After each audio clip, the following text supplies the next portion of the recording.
신바람 사연 아파트. 오늘의 사연 시작하겠습니다. 안녕하세요. 저를 식모로 쓰려 했던 건지 어머님의 음흉한 속내에 질려버려서 연을 끄는 30대 여성입니다. 지인의 소개로 만난 남편과는 사귄 지 1년 만에 번갯불에 콩 구워 먹듯 결혼했습니다. 남편과 제가 서로 좋아 죽을 만큼 푹 빠져 있었던 건 맞지만 이토록 빨리 부부의 연을 맺게 된 건 시댁의 영향이 컸어요. 사귄 지 얼마 지나지 않아서부터 남편이 시댁 식구들이 저를 궁금해한다며 인사만이라도 드리자고 하도 애걸복걸을 하더라고요. 매번 거절하기도 민망하고 그러던 어느 날이었습니다. 남편이 어머님이랑 제가 다니는 회사 앞에 와 있다며 같이 저녁 식사라도 하자고 그러더군요. 생각지 못한 남편의 방문도 당황스러웠지만 어머님까지 오셨다니 남편의 배려 없는 행동에 부담스럽고 솔직히 화도 조금 났었어요. 그렇다고 오신 분을 그냥 돌아가시라 할 수는 없는 노릇이었으니 일단 알겠다 하고 만나게 되었지요. 그렇게 저와 남편, 그리고 어머님 세 사람은 회사에서 멀지 않은 한정식 집에서 식사를 하게 되었습니다. 어머님께서는 제 학벌이라던가 집안 사정 등을 물어보셨는데 솔직히 대답을 하면서도 걱정이 많이 되더군요. 지인이 처음에 남편을 저에게 소개해 줄 때만 하더라도 서울 소재의 대학을 나와 직장을 다닌다고 평범한 사람이라고 했었거든요.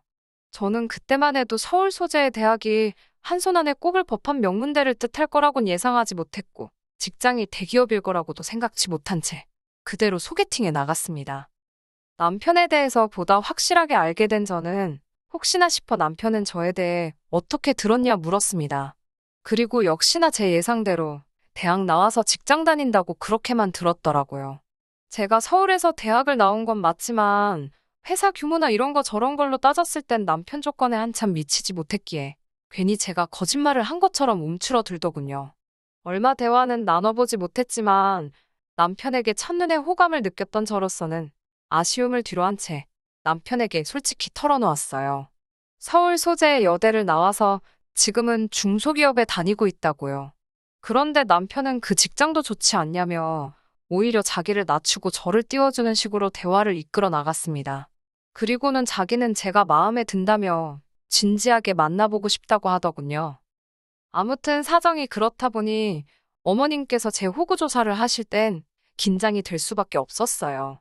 특히 어머님께서 먼저 아버님은 대학 교수셨고 당신도 교직에 있다는 말씀을 하셨을 땐 조금 난처하기까지 했네요. 굳이 직업적으로 시부모님과 비교하자면 저희 친정부모님은 평범하십니다. 두 분이서 작은 식당을 운영하고 계시거든요. 하지만 제 염려와 달리 어머님의 반응은 남편과 별반 다르지 않았습니다. 그 정도면 됐다라는 애매모호한 말과 함께 남편 어디가 좋은지, 앞으로 어떻게 할 생각인지 그런 것들을 물어보셨어요. 그러시곤 급기야 결혼 생각을 하고 있다면 둘 다 어린 것도 아닌데 시간은 끌어 뭐하냐며 얼른 날짜 잡고 그러라시대요. 사실 아주 가볍게 몇 번 결혼에 대해서 이야기를 해본 적이 있긴 했어요. 그런데 어머님까지 나서서 빨리 진행시키라 하시니 당황스럽기도 하고 한편으론 기쁘면서도 동시에 걱정도 되었습니다. 솔직히 털어놓자면 제가 결혼 자금으로 돈을 모아놓기는 했지만 겨우 4천만 원에 불과했고 친정 부모님도 얼마나 해주실지 감이 안 왔거든요. 그날 밤 친정 부모님께 있었던 일을 이야기하면서 혹시 시집 간다고 하면 얼마나 해주실 수 있냐 물으니 부모님께서 몹시 미안해하시면서 이렇게 빨리 시집 간다 소리를 할 줄 몰랐다며 급하게 쓸 데가 있어서 제 결혼식에 쓰려고 모아두셨던 돈에 손을 대셨다고 하셨습니다. 원망이라기보다는 상황 자체가 갑갑하더라고요. 결국 이튿날 남편에게 당장 결혼하는 건 무리일 것 같다고 했습니다. 가진 거라곤 겨우 4천만 원이 전부인데 이 돈으로 혼수며 애다니며 다 할 수 없을 것 같다고. 당신이나 나나 좀 더 준비가 되면 식을 올리자 하니 남편도 제 뜻이 그렇다면 알겠다더군요. 하지만 얼마 지나지 않아 저는 다시 어머님께 연락을 받게 되었습니다. 돈 때문에 결혼을 미루자고 했냐며 그런 거 신경 쓰지 말고 그냥 하라시대요. 집은 어머님이 전세로 하나 구해주실 생각이라며 너무 개의치 말라고요. 저는 일단 감사하다 남편이랑 잘 이야기해보겠다 했지만 솔직히 이걸 거절해야 하는 건지 감사하다 해야 하는 건지 어찌할 바를 모르겠더군요. 남편은 어머님이 제가 어지간히 마음에 든 모양이라며 감사하게 받고 앞으로 잘 사는 모습을 보여드리자 하대요. 그렇게 남편과는 본격적으로 결혼 준비를 하기 시작했습니다. 상견례의 분위기는 화기애애 그 자체였어요. 친정 부모님께서는 제가 좋은 시댁을 만났다고 운도 좋다며 기뻐하셨고, 저도 그런 줄로만 알았네요. 아무튼 남편의 두 누나도 만났는데 두 사람 다 살가운 성격은 아니었어요. 하지만 신우들과의 관계는 앞으로 제가 잘하면 될 거라고 생각하고 크게 신경 쓰지는 않았어요. 사실 다른 무엇보다도 결혼 준비를 하면서 가장 당황스러웠던 순간은 아버님이 병원에 입원하셨을 때였습니다. 남편이 말하기를 갑자기 길 가다 쓰러지신 아버님을 주변에 있던 행인의 도움으로 병원에 모셨다고요. 결혼식을 2주도 채 남기지 않은 상태에서 발생했던 일이라 당연히 찾아가야 한다 생각했어요. 그런데 병원에 도착하니 어머님께서 병실에는 들어가지 못하게 하셨습니다. 아버님께서 그저 발을 헛디뎌 넘어지신 거라며 흐트러진 모습을 며느리감한테 보여주고 싶어 하지 않으시니 그냥 돌아가라셨지요. 다행히 결혼식 당일에는 전보다는 조금 야윈 듯한 모습이었지만 아버님은 무사히 결혼식에 참석하셨고요. 하지만 다시 한번 생각지도 못한 상황을 맞닥뜨렸던 건 결혼한 지 4개월이 좀 지나서입니다. 아버님께서 또 다시 쓰러지셨는데 이번엔 그 일이 집안에서 발생했기에 바로 어머님이 119를 불러 아버님을 응급실로 모셨다더군요. 그리고 저는 충격적인 소식을 듣게 되었습니다.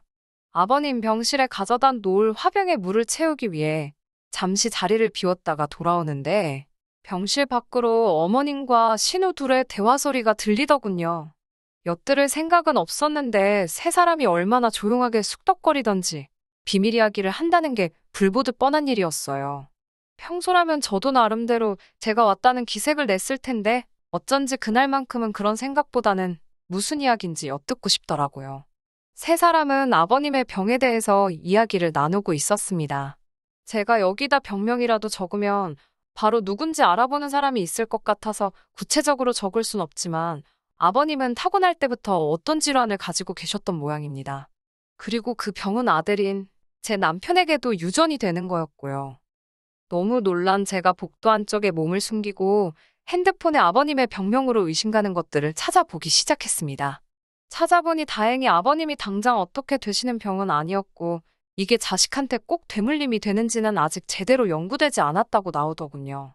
병실에서 세 사람이 쑥덕거린 건 다행히 전부 다 확실한 정보는 아니었구나 싶어 정말 말 그대로 다리에 힘이 다 풀리더라니까요. 병실에 돌아오니 어머님께서 저더러 이야기를 하자셨습니다. 신우들은 자리를 피해주지 않았고 저는 직감적으로 아버님에 대한 이야기를 하려고 하신다는 걸 눈치챘어요. 아니나 다를까 어머님께서는 저더러 아버님의 병수발을 맡아달라 하시더군요. 당황스러웠지요. 회사 때문에 안 된다고 딱 잘라 말씀드렸습니다. 괜히 난처해야 하는 기색이라도 보이면 오히려 더 해달라고 매달리시는 건 아닌가 싶어서 확실하게 거절을 했어요. 그랬더니 어머님께서는 아무리 그래도 그렇지 어떻게 생각해보는 척도 안 하고 거절을 할 수 있냐며 서운하다 하시대요. 저는 정말 죄송하지만 회사를 다니는데 생각해보고 말고 할 수도 없는 노릇이라고. 신우들은 안 된다 하냐니까 걔들이 병수발을 어떻게 드냐입니다. 평생 험한 일이라곤 한 번도 안 해본 애들이라면서 어디서부터 황당하다고 표현을 해야 할까요? 저보다 나이도 많은 두 신우 다 하는 일 없이 어머님 아버님께 용돈 받아 생활하고 있었습니다. 그런 신우들이야말로 남도 아니고 자기 아버지인데 당연히 병수발을 들어야 하는 거 아닌가 싶었지요. 하지만 차마 이런 말을 입 밖으로 내진 못하고 연신 죄송하다. 그렇지만 어려울 것 같다고 말씀드리고 간신히 그 대화에서 빠져나왔습니다. 저는 고민 끝에 남편에게 어머님과 나누었던 대화를 털어놓았어요. 솔직히 남편은 아버님 병명에 대해선 알고 있는지, 유전 가능성이라던가 전부 다 이미 알고 있었는지도 궁금했고 남편도 제가 그 병수발을 들어야 한다고 생각하고 있는지도 알고 싶었네요. 제 이야기를 들은 남편의 반응은 저보다 더 황당해했고 무엇보다 크게 충격을 받은 듯 했어요. 정말 몰랐냐고 묻기도 어려울 만큼 힘들어하는 표정이었지요. 그런 남편을 보고 있으니 제 마음도 아팠고 솔직히 훗날 남편이 아프게 되더라도 그건 그때의 일이라고 생각했습니다. 지금 당장은 건강한 남자였으니까요. 저는 일단 남편에게 아버님 병수발은 절대로 들고 싶지 않다고 솔직히 털어놓았습니다. 남편도 걱정하지 말라고 어머님 계시고 안 된다 하면 누나들도 있고 그리고 자기도 있는데 제가 할 이유가 뭐냐고요. 그리고 저를 옆에 앉혀놓고 남편은 어머님께 전화를 걸었습니다. 어머님더러 제가 아버님 병수발을 들지 않을 거라며 다시 한번 못을 박더라고요. 그러자 어머님께선 크게 노하신 목소리로 자식 키워봤자 소용없다더니 네가 딱 그렇다면서. 그러더니 남편더러 집까지 해져가면서 결혼시켜줬더니 부모 뒤통수를 이렇게 치냐고. 내가 네 마누라 뭐가 예뻐서 그렇게 잘해줬겠냐. 그래도 순하니 말귀도 잘 알아들어먹고.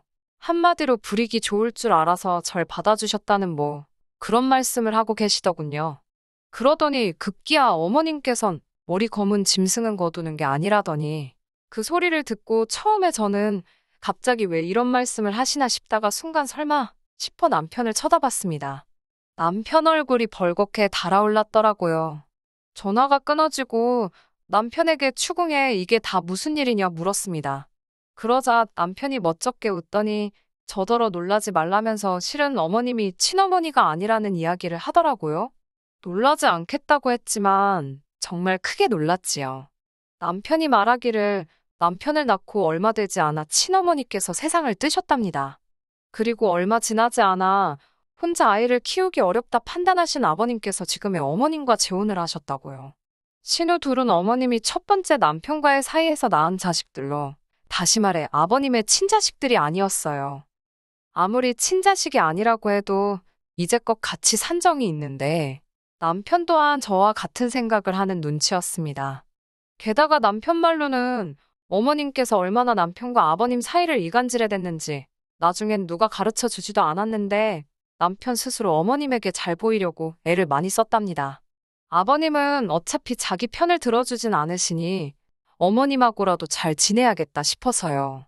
그 이야기를 듣는데 어찌나 속상하던지. 아무튼 어머님께선 그 전화통화 이후로 걸핏하면 전화 남편에게 전화를 거신 뒤 염치가 없다, 뻔뻔하다며 막말을 쏟아내셨습니다. 심지어 하루는 저희 회사에 전화를 걸어 시애비도 몰라보는 며느리라고 당장 회사에서 내쫓으라는 막말을 하셨고요. 이때는 저도 도저히 참을 수가 없어서 명예훼손으로 고소해버릴까도 싶대요. 그나마 다행히 회사 내에서 평판이 좋았던 덕분에 다들 어머님의 말보다는 평소에 제가 보인 모습과 제가 하는 이야기를 믿어주었고 결국엔 남편 입장도 있고 해서 이번이 마지막이다 생각하고 꾹 참았지만요. 한편 어머님의 도를 지나친 억지로 지친 저와 남편은 상해 끝에 어머님이 사주신 집에서 나왔습니다. 어차피 어머님 이름으로 계약된 전셋집이었으니 그냥 비워두고 나와서 저희 둘이 오피스텔로 들어갔어요. 남편이나 전화 버는 건 적지 않았기에 당장에 월세 내며 사는 데는 무리가 없었거든요. 그러자 어머님께서 자세를 바꾸셨습니다.